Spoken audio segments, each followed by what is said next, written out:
All right, here I have a 2016 MKZ, and I'm working on removing the struts because they were completely busted off. I don't know what happened. As you can see, they just completely came off the strut mount. And the customer was complaining that he had clunking, and actually took it home with him, and then he brought it back several weeks later to have it fixed. So the only reason I'm making this video is because I didn't really see any other videos on how to remove the strut from the top part, because it has this cover and it only has one bolt revealing, and you can't take it off because it has this bottom tray to it. So I think they're 14 millimeters, but it's held on, this top of the tray is held on by these clips, and you just take them off with like a little pry bar, and you just pull them off. They're all around the tray, and then when you lift it up, there's all your bolts. Now the bottom tray is held in by a couple of bolts. I think they're 12s maybe, and then you can lift it up, and then you get access to that bottom bolt.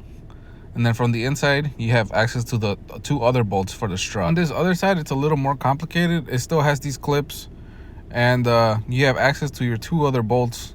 Same thing, I think they're 12s for the tray to get to the bottom bolt, but the strut bolt, the one behind or under the wiper motor, is a little complicated to get to.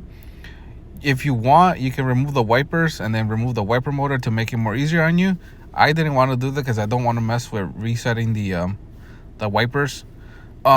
So I did what I could to get it out little by little, and eventually I did. I had one of these sockets that also acts as a you can put like a little wrench on it.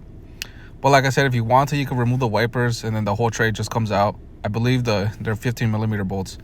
And then the bottom part, it's not that complicated.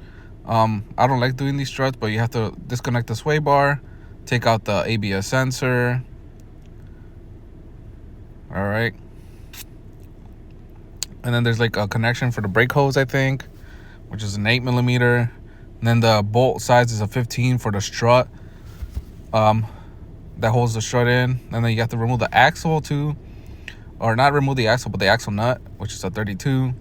And then I had this little tool that was opening up the knuckle so I could have my so I can pull down the strut. Then I disconnected the tie rod as well, and I used this hook tool to pull down on the control arm to get the tool out. I think that one you can get it off of Amazon. It was like $10. But as you can see, what I was doing is I was pulling down. Also, what I was doing is I was hammering on the bottom of the strut with the air hammer just to get it out, get it moving, because it was stuck on there pretty good. Also, what I was doing is I was hitting the when it got to this point, I was hitting it from the top with a hammer and the air hammer as well, hitting it here in the corner just to get it down as much as possible. Now, when I was putting everything back, I was having a lot of trouble with getting the strut to fit back into the knuckle. It just would not budge. It would not go up.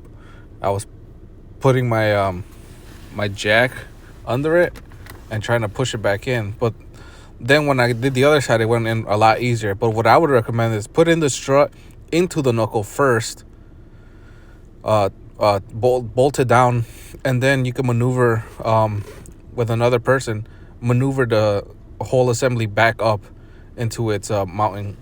That way you're not fighting trying to put the knuckle in an angle. All right, this is the old strut, and you can see where that plate is. You see how close the knuckle is to that plate. So that's how far you want it back. And when I put it back in, as you can see, this little divot in the back was bent. So you want to make sure that little piece of metal goes back into the knuckle in the center, and that's how you know you're back into that's how you know your strut is centered. But like I said, I would recommend put the strut in the knuckle first, and then you could push up the whole assembly up with another person. These are the torque specs if you need them.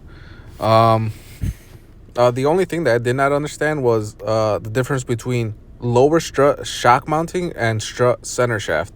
I think the lower strut shock mounting is the bolt that is connected to the knuckle, the 15 millimeter, and that one is 59 foot-pounds. And then it has on the notes, it says after tightening to specification, turn another 180 degrees. And then I think center shaft, I think that's for the shock bolt that connects it to the top of the strut mount. So that already comes pre-installed, so I don't think you have to worry about that. And then the upper strut shock mounting, it's 26 foot-pounds. I think that's just the 3 bolts at the top. So hopefully this helps you out. The only thing I would worry about is that lower strut shock mounting torque. If it feels like it's gonna break, probably just stop and leave it as is, because 59 foot-pounds and then an additional 180, I think I felt like it was gonna break the bolt, and you don't want to do that.